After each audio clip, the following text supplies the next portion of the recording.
Welcome, welcome, welcome. Let's talk about the beers we have tonight, or let's talk in general about the show. So you're on Glitch 2600. This is our Glitch happy hour. My name is Glitch, aka Brian. Nothing like starting a few minutes late and not knowing when I'm uploading there, but it's all good. This is how it works. But right now I'm doing a Vlogmas, so you might catch that earlier, and we're doing Glitch Bits, which we're probably going to name. We were saying Bits and Bytes before. Now I think we're just going to call it Glitch Bytes, and it's just whether you get a mini byte or a terabyte of data. So that's the bytes will be the short ones, and those terabytes will be large, more in-depth covering. So right now, we normally have our live Q&A. You can still ask those tech and geek questions, but really tonight and right now we're going to talk about beer. So having said that, let's grab my handy dandy phone here so we can plug it in and actually get some Untapped going on here. But again, if you're new, please say hi. Would love to know, that you're here and who you are and all of that fun stuff. But we're going to talk about our first beer, and I'm going to bring that up here once I bring up our Glitch happy hour. So I'm going to go ahead and show you guys.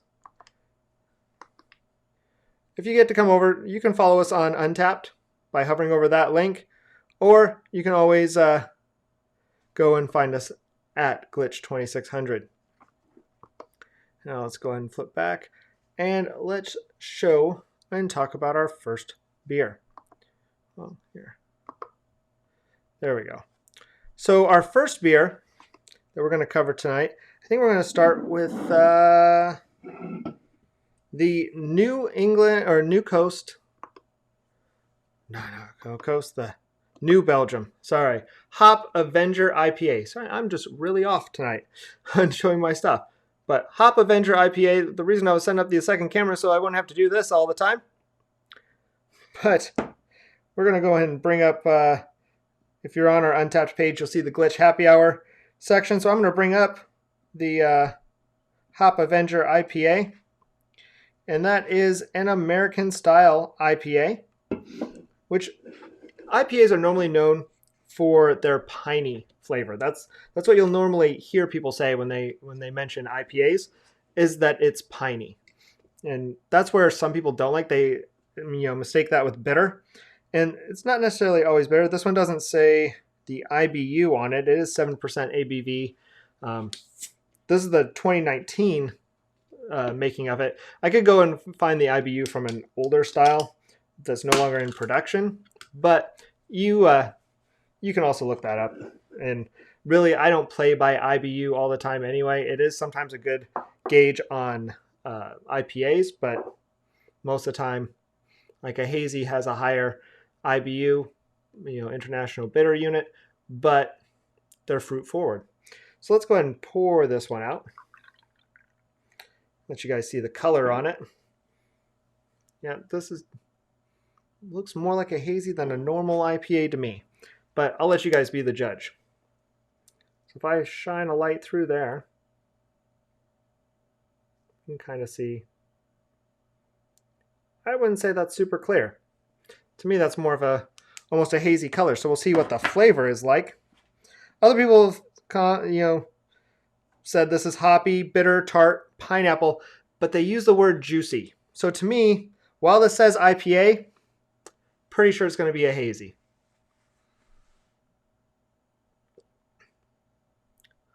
Yeah, and it's maybe not quite as far in as a hazy, but it's also not. I'm gonna lose this. It's warm down here. It's not quite as fruit forward as a hazy, but it's not quite as bitter as a normal IPA. So with it, you still get that piney note on there. I'm getting that. I don't get so much of the pineapple, but I do get some of that pininess on there. I actually think that's pretty good. IPAs, like I said, are known for that bitterness in there. I don't really have any notes on this one. This one comes out of, like I said, Fort Collins, Colorado, and Asheville is where New Belgium's out of. Brewed and canned. So they're more what we call a macro brewery. They're not considered a small brewery anymore, based on their size and where they've gotten to be. But a lot of times this is what they call an American IPA, characterized by floral, fruity, citrus-like, piney, or resinous American variety hop character. It goes into farther detail, but that's showing Untapped even says that, hey, it's known for that piney flavor. And like I said, that one's pretty good. We'll bring up Untapped and let you guys see that fun stuff. So we'll bring up the old eye device there and let you see. Like I said, it's had quite a few check-ins. You see the average rating at 3.69. I like it, and this probably gives you a better idea of the coloring of it. But while I like it, I don't like it. Like, we're not going out on a date. We're not going to go steady that way. That's just not how I'm liking the beer quite that much. So I'm going to go ahead and give it I'm going to give it about a 3. Like I said, it's not bad. It's not great. It's just nothing that really stands out as much for me. And actually, that's not the best statement to say for it. It's still good, for a craft beer. It's just probably not going to be the one I go out and grab from an IPA point of view. When I think IPA, I want that heavier bitter and I want that heavier pine. And this is still just straddling the line. So I'd rather get a Confluence Des Moines IPA if I'm going to do that one. But it's still good. We generally don't put beers on here or other parts like that aren't going to at least be good. And I'd still choose them. So when I say it's a 3, I used to rank things pretty high. And I've been paring them back. So really 3 isn't even average. Maybe that's still above average. Average would be a 2.5. If the scale goes up to 5, it'd be a 2.5. So this is still above average. So don't take that part as me, saying it's a bad beer. It's definitely not a bad beer. Sorry about that. But yeah, we're going to go ahead and rank it. I would say it is bitter. I'm not going to say it's juicy or tart or really the other.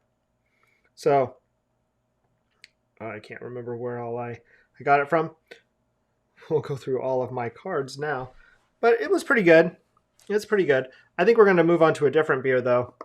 Like I said, it was a good filler one and good one to try. It's been sitting in the fridge, so it was time to try it out. I wanted to see. I've liked other New Belgium beers in the past, so it's not bad. I'll enjoy it. It's more of a summertime beer, I think, to me, is what I would call that one. Now, let's see what other beers we want to cover today. I really wanted to cover that NoCoast one, but it's not quite cold enough yet. So let's go on to Exile's Sir Mocha. Yes, it's a stout, but why not move ahead with that? Come on, focus. I love that artwork. It's a Mocha Stout. 12 fluid ounces, 7.2. And I love on the back, has some nice little artwork there too. Let's see if we can get it to focus there. But, it takes a hero to hold this beer, brewed with coffee, with flavors of mocha so bold, this roast shall live on in infamy. I love that. That's made from Exile Brewing here in Des Moines, Iowa. And if you can't tell, I like my Iowa craft beer. This came through the Iowa Craft Beer Tent's Advent calendar, which I have behind me here, where you can see we open that up each day and get to partake.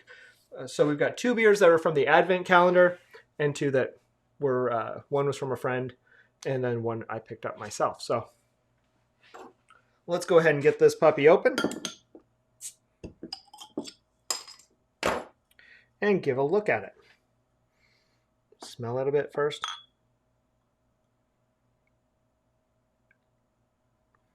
And I'd say it's got some nice color. I don't have to be too, it's about went from the Corona point of view, but Let's not go that way. But you can kind of see it's got that nice coloring and caramel tone to it. We get it to focus. Come on, focus. There we go. You can kind of see that caramel tone behind it. It's not quite as dark as it's appearing on here, but it is a pretty dark. It almost looks like a Coca-Cola when it comes to its coloring. You definitely get that Coca-Cola look. I'm going to pop this back on here. I don't know why I jumped out of that. We'll bring that back up because we're following along on the Untapped page for Glitch. But Sir Mocha, which not to be confused with their Sir Mocha lot. This one is from their new 2020 winter seasonal. Sir Mocha is brewed with Horizon Line coffee and cacao nibs. Full-bodied and has a creamy and smooth mouthfeel. So, curious to see what others think of this. It's been getting pretty good ratings.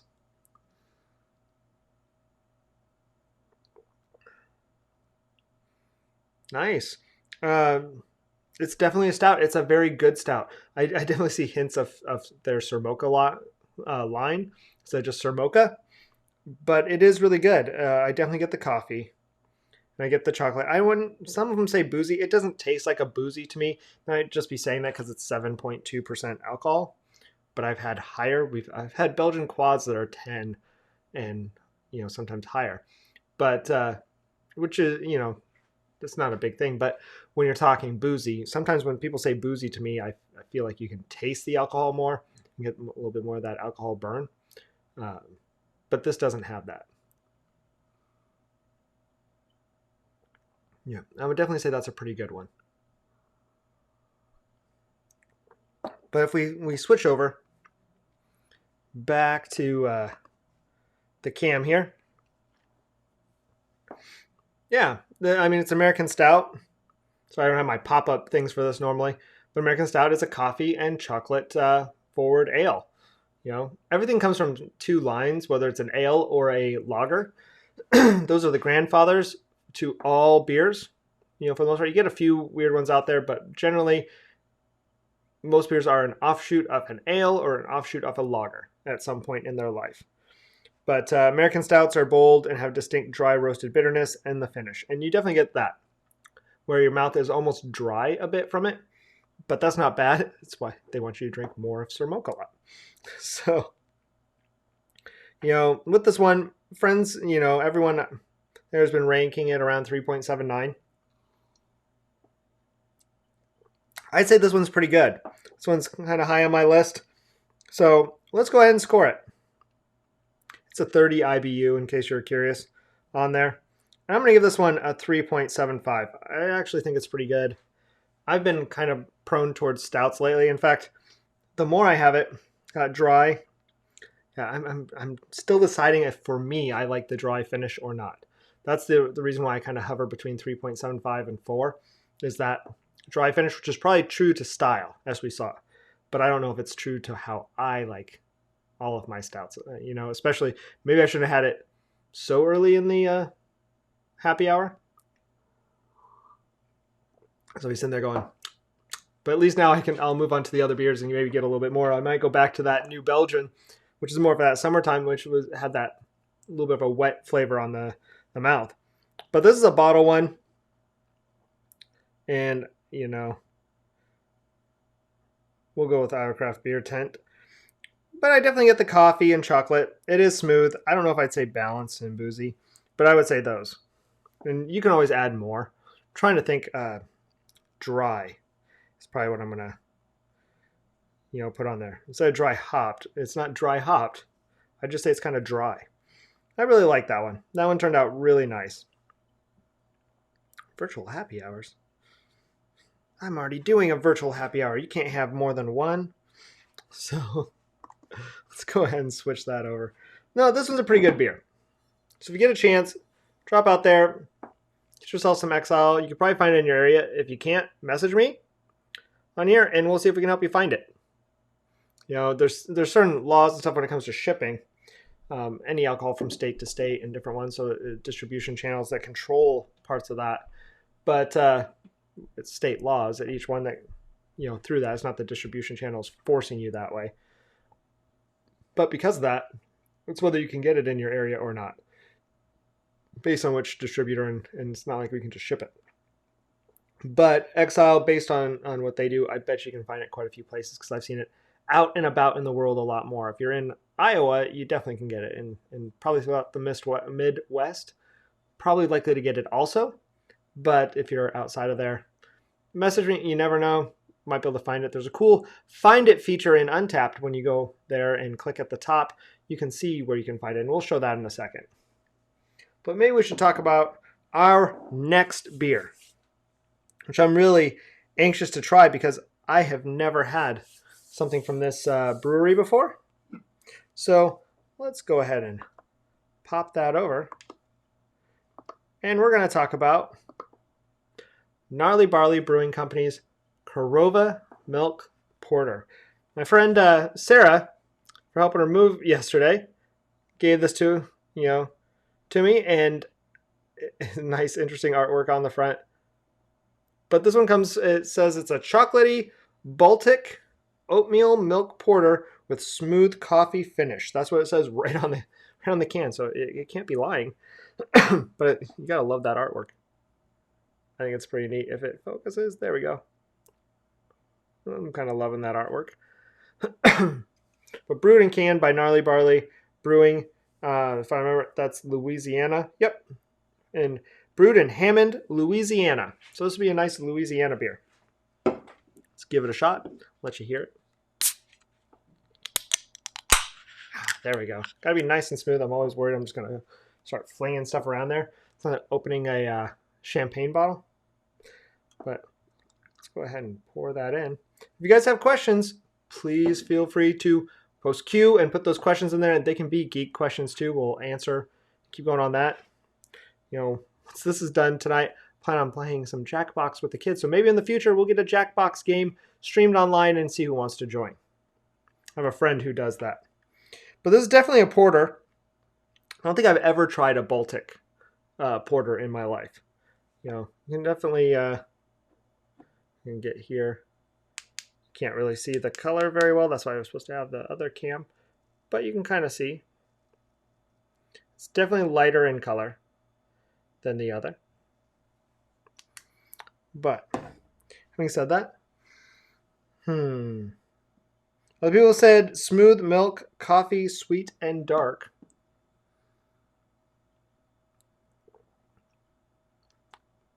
Yeah, it's not as dry on the end. It's still dry, but it's a porter instead of a stout. But it's not as dry as the stout was. But they're very similar in their flavor profiles from my point of view.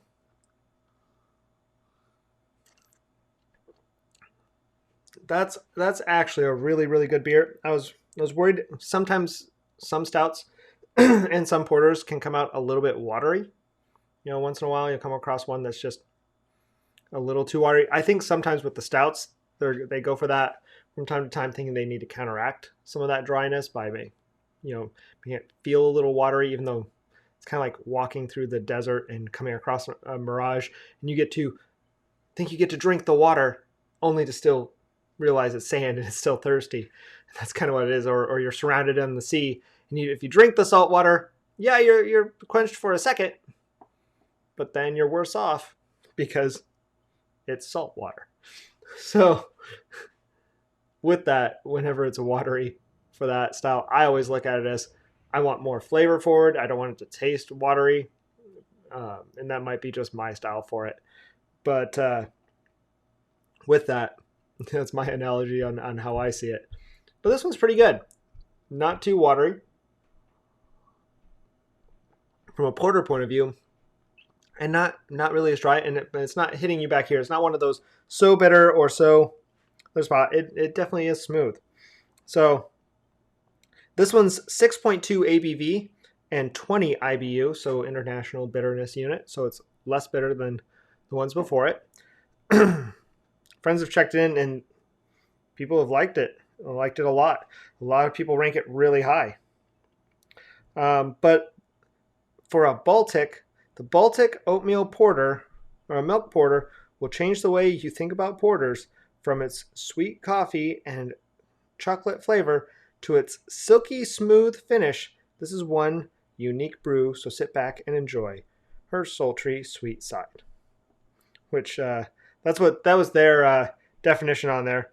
But really, a Baltic porter is a smooth, cold fermented and cold lagered. Remember how I said everything? Those ones. But it's how it's lagered is a style. Beer brewed with lager yeast. Because of its alcoholic strength, it may be very low to low complex. It may include very low to low complex alcoholic flavors and or lager fruitiness, such as berries, grapes, plums, but not banana. Ale-like fruitiness from warm temperature fermentation is not appropriate. But it's known for its malty, the roast of a Schwarz beer or Schwarz. I can never say that, Schwarz beer. But it's bigger in alcohol and body. That's what the definition of that style. It's 6.2. It's not as high as the Exile Stout in the 7 range, but it's pretty good. So I was promised I would show you guys how you can find it if you're trying to find in your area. So if you flip over here, you'll notice right above that green check-in button, you have over there a section where it says up top, find it. If you were to click find it, it would show you where it's at in your area. If I were to click find it, it'll tell me there's none around within 10 miles of my area. It's because friends brought it in. So I can't get it in my area, unfortunately. But it is really, really good. I'm actually going to give for a porter for me. I don't always give porters the highest, which is weird. I've been on a stout kick. But I'm going to give this one actually a 4.0 also. So I'm going to give that there. And it's definitely smooth. I get that milk and I get that coffee. And it's really, really nice. Let's go ahead and drop those out. You guys don't need to see all that. I wish I should just block cards from coming up, but, gotta do what you gotta do. But, save that for later. How you guys doing tonight, though? You guys enjoying? It's Sunday. I know all of us are like, oh, we gotta go back to work. Of course, a good chunk of us are like, oh, we gotta work from our home in our pajamas and really only wear a nice shirt. Because no one can tell what else we're wearing in our meeting. Just don't get up and bend over when they can't see it. So let's open up and grab that other one that I'm still chilling. Which, if you follow the Vlogmas, post that we've been doing, you'll know what this next beer is because we already kind of talked about it. You get a sneak peek on these ones because that's what I do. Just give you guys a little bit more and extra each time. Wish there was a faster way to bring this stuff up on here. I'm going to have to talk with the people from Untapped and see what I can do. So, this one's probably going to be our highest alcohol content one tonight. And you guys already got to see a little bit of what it might be. But let's talk about it. It is the Honey Luna. Oh, there we go. Honey Amarillo Double IPA with 8% ABV. It's by NoCoast Brewing. And I really like NoCoast. They have this on the back of their middle festo. It says, NoCoast says no to know-it-alls and up yours to one-uppers. We care about the next beer, not the next big one.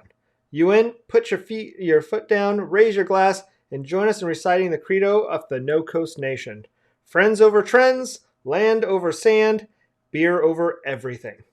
So, I find that one pretty good. They talk about pour yourself a pint of this delectable nectar and have yourself a happy Honey Luna.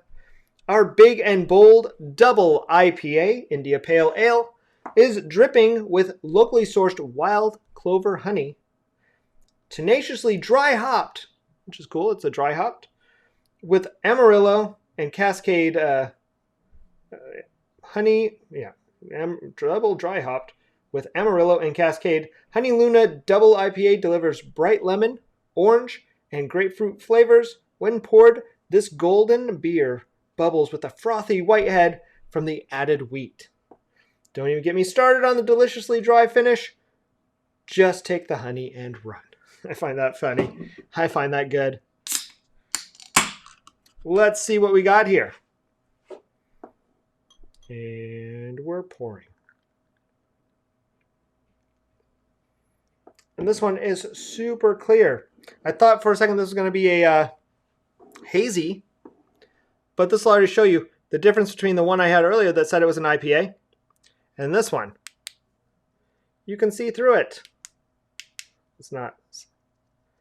You don't see? That's what we call clear. You can actually see through the darn thing. That already shows me that it's more of a regular IPA style. Ooh, that's good. What's funny is if I switch over to show you guys, and we'll get that on there. If you look at the top there, while it's 8% ABV, it is 85 IBU. And I can tell you, of all the beers I've had tonight, this is why I don't agree with IBU. This is definitely not the most bitter I've had tonight, and it's our highest IBU.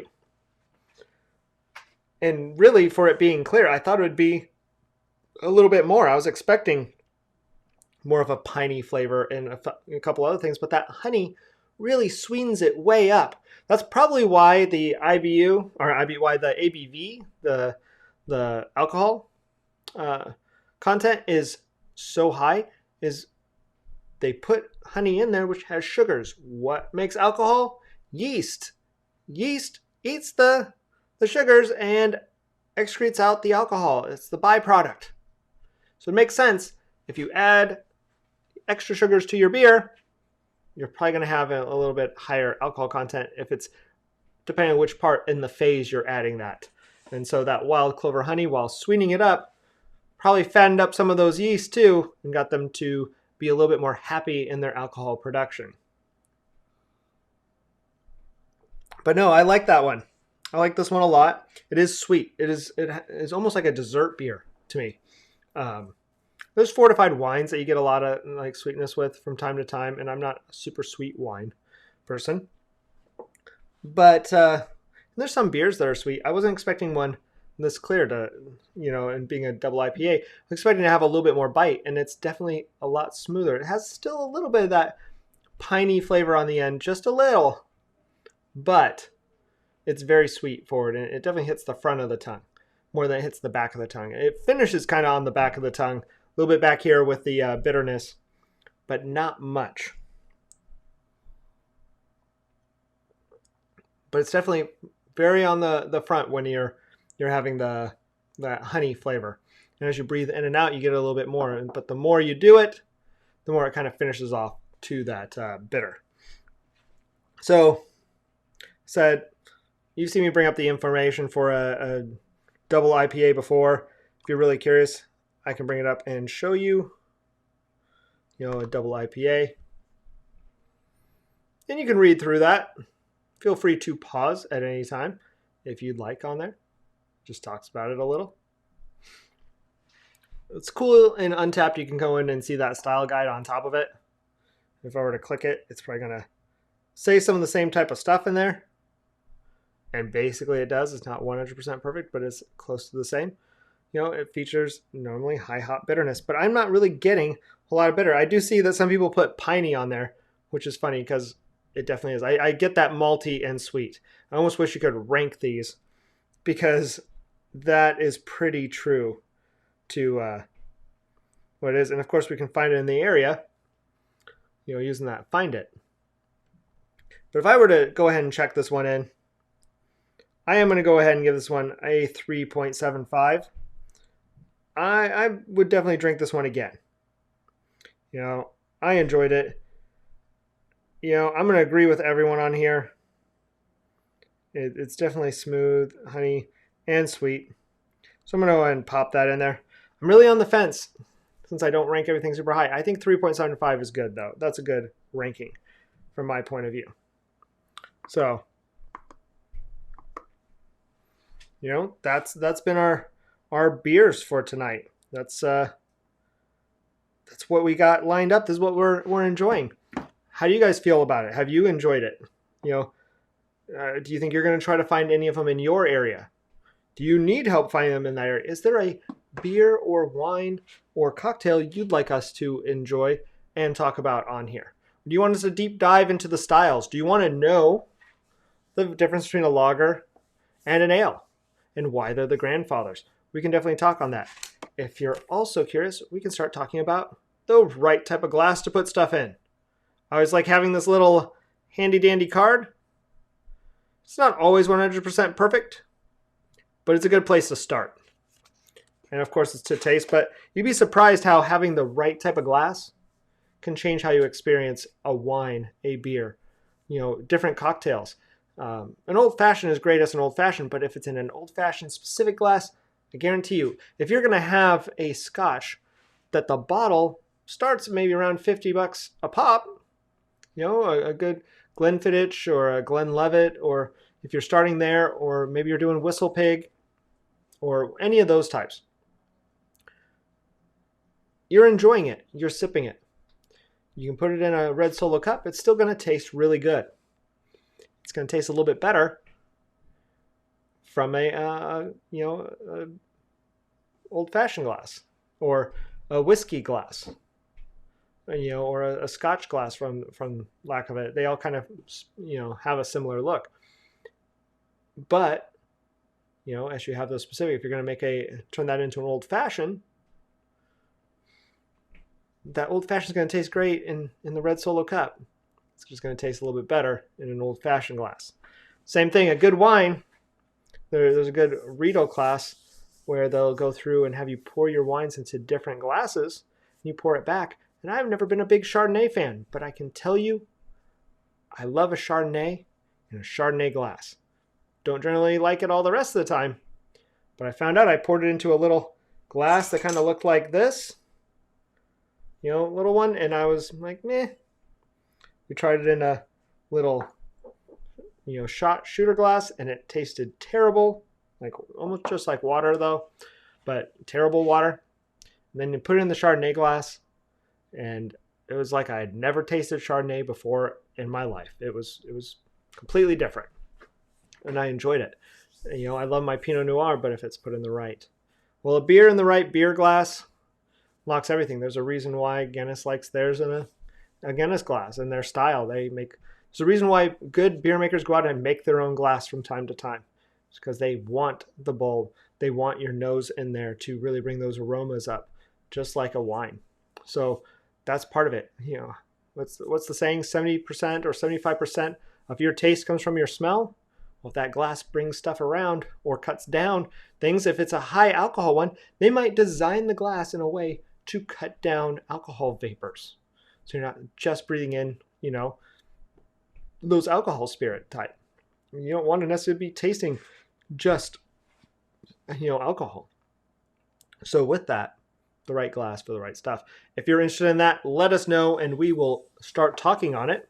Otherwise, just a reminder that if you are following us on YouTube right now, you can come over and check us out on Facebook. We don't bite there. We still do a lot of stuff and posting on there. Vice versa, come follow us on YouTube. We'd love to have you on YouTube. Follow that link down below, and then use that QR code. If you're watching this on a laptop, you can hover your smartphone over that, and it'll go, hey, if you put it in camera mode, do you want to open up this link? And you say yes, click that, click subscribe, ring the bell to be notified, and it will tell you when we're planning to go live. So that's that. And don't forget, you can follow us on Untappd and get a sneak peek sometimes of what beers we're going to cover before the show. We normally post it on there, but and you can see past ones, what we've ranked. We could start putting more notes in. Maybe we should rank them ahead of time and pre-open them. If you think that'd be a cool idea, let us know. If you just want us to rank and add in extra notes afterwards, we can do that too. So, don't forget, you can also come check us out in our Q&A, our Geek Outs. We'll be posting up one this week where you can come on ask your geek questions, your photography, computers, videography, computer security questions, and we'll answer them live on the air. I just got a new Orbi 6, so I'll be upgrading my current Orbi, and we can talk on that. Also, don't forget tomorrow, like the last 6 days, we'll be doing a glitch bit or bite, if we change the name, which is just that 10 minutes or less, quick tip. Today we talked about cable management, but we've talked about how to do certain things with your Apple Watch, extra, ways to do notifications or fill your messages faster, reply back, a hidden feature on your iPhone where you can double tap. We've talked about all sorts of stuff. So if you want to catch those tips, jump on there and watch the last few days and get caught up and come join us tomorrow. We'd love to have you, in on those glitch bits / bites when we get there. Also, you can come back for the happy hour. So there's not much else for me to cover tonight. Got to do some games with the kids and get ready to do a few other things. So, if you guys don't have any questions, and truthfully, I gotta go finish these 4 beers now. Then I'm going to let you guys have the rest of your night. Hope to see you guys all back soon, and have a good one. Bye.